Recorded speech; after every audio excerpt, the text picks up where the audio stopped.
Good afternoon, everyone. We are Team C. My name is Nguyen. Our team has 4 members: Pham, Thanh, Ngan, Ngo Thuy Duong, and Vinh. As you can see our name and our ID on the screen. Today we will present about the Ivory Vietnam. The full name of Ivory is Ivory Vietnam Limited Liability Company. It's in the garment industry. It has more than 1,200 workers. They manufactures, export, and process garment products. And the first part will be presented by Ngan. Hello everyone. Today I will answer the first question. How diverse Ivory Vietnam's workforce is today? After interviewing with Mr. Thanh, Chief of Ivory Human Resource Department, we collected some data about diversity in this company. The first kind of diversity I would like to talk about it is gender. Ivory is a production company, so it is divided into 2 parts to measure. The first part is management. A large number of employees in this part have to stay late to manage workers in extra shifts.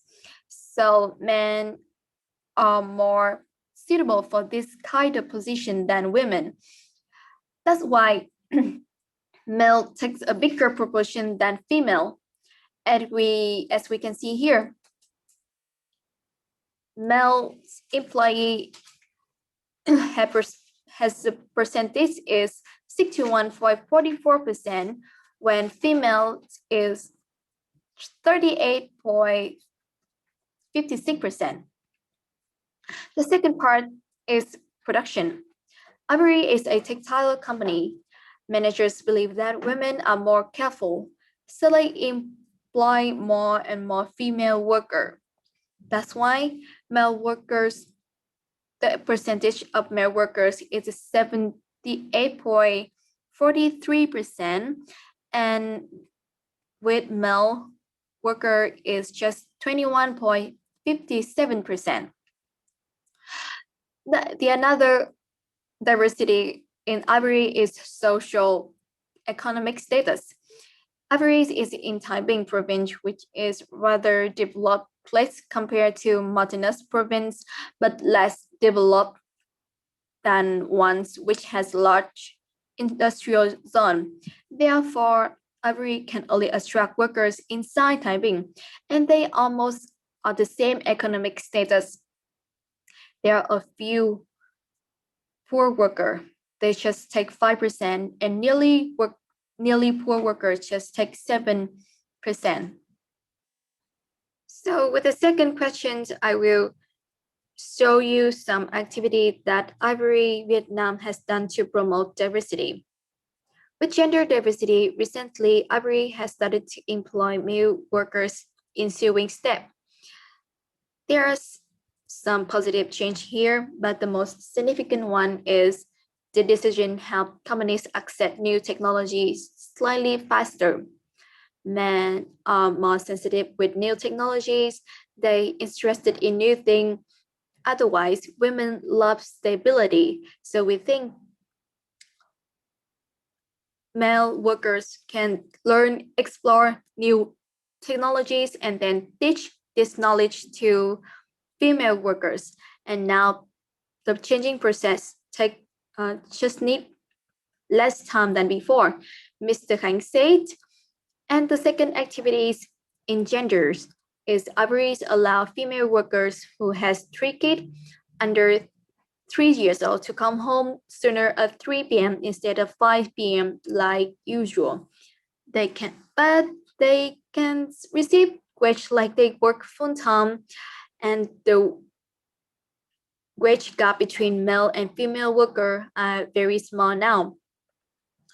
Female workers feel like they give priority, which is very difficult to see in countryside. So they will be more excited to work. Otherwise, male and female worker can do the job together comfortably without envy.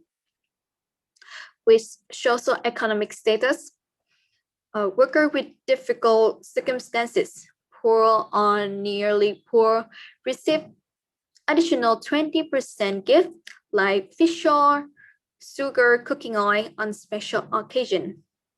Mr. Khánh explained this activity make this worker engage more with the company. They will love the company more and they will try to be more devoted. And now my friend Vinh will answer the next question. Okay, now we start with how does Ivory Vietnam view diversity?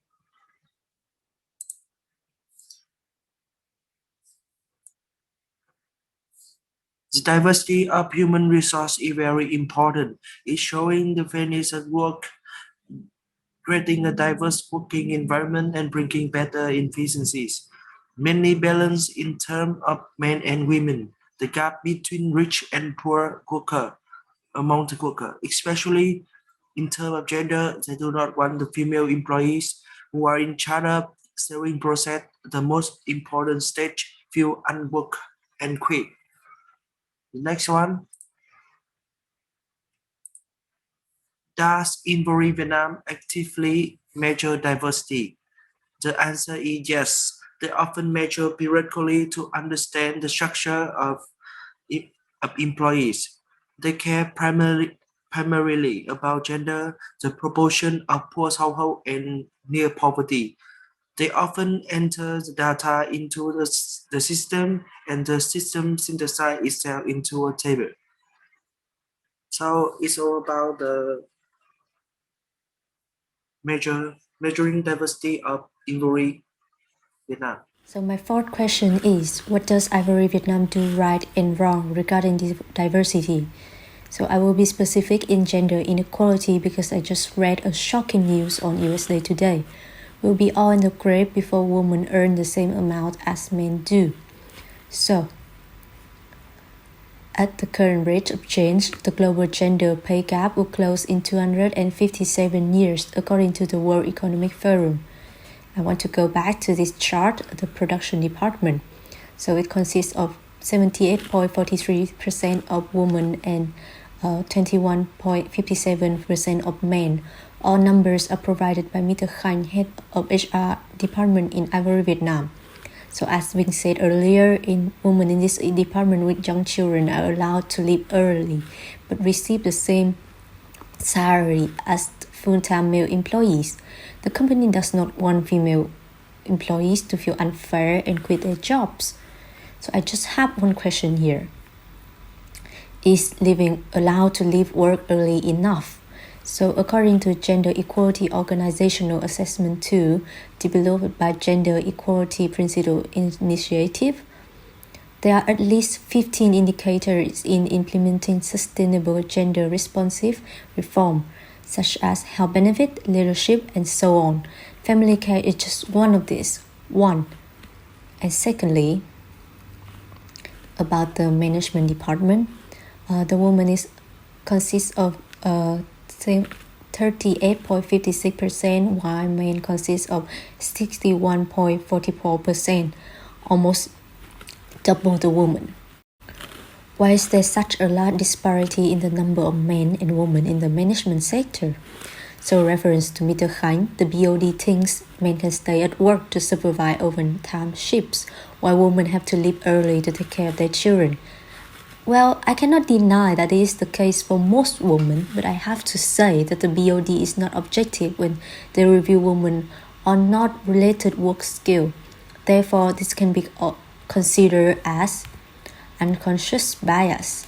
According to Ms. Sarah Sanford, the speaker of TED Seattle, this unconscious bias may lead to the inability of women to achieve high position in the company. In the long run, I think what's the point of letting women of the production department go home early, still receive full salary, but then take away their promotion opportunity, which can generate a huge amount of money than working in the production department. So in the conclusion, I believe most Ivory policies are coping policies to keep workers from quitting their jobs. Ivory is right to orient policies related to gender, but their way of doing it is wrong. The next part will be presented by Zoom. Hi, I'm Duong. I will finish our group presentation with some advice for Ivory company to change their diversity practice. We provide two ways. The first is changing how Ivory recruit. Sarah Stanford, a gender equity expert, and her team identified over 100 culture levels that can be adjusted to counter the impact of bias. When you are biased, you tend to hire the same type of person and not putting quality on the priority. The company should change some small details that can lead to a big impact, like moving up the job application or skill-related tasks first. This solution will avoid sales stereotyping bias because many people have underestimated themselves by gender, region, ethnicity.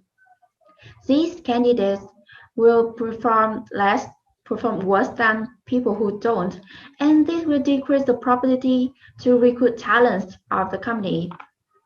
This is an example of an application for employment. But to keep the diversity in the company is difficult. A man who worked in Ivory commented that some diverse team made many different opinions, even conflicts that didn't come to conclusion. As a consequence, many employees walked away because Vietnamese think conflict is bad and negatively react to that. From what we have learned from Work 3, compensation and benefits, Ivory should increase salary or giving more compensation to keep their employees excited with the job and stay with the company. Moreover, implement evaluation is very important because this evaluation will give you information to use when making employment decisions such as promotions, pay raise, and layoff. This helps the company find the problem right away and avoid many useless agreements, conflict, and people left. This is the end of our presentation. Thank you for listening.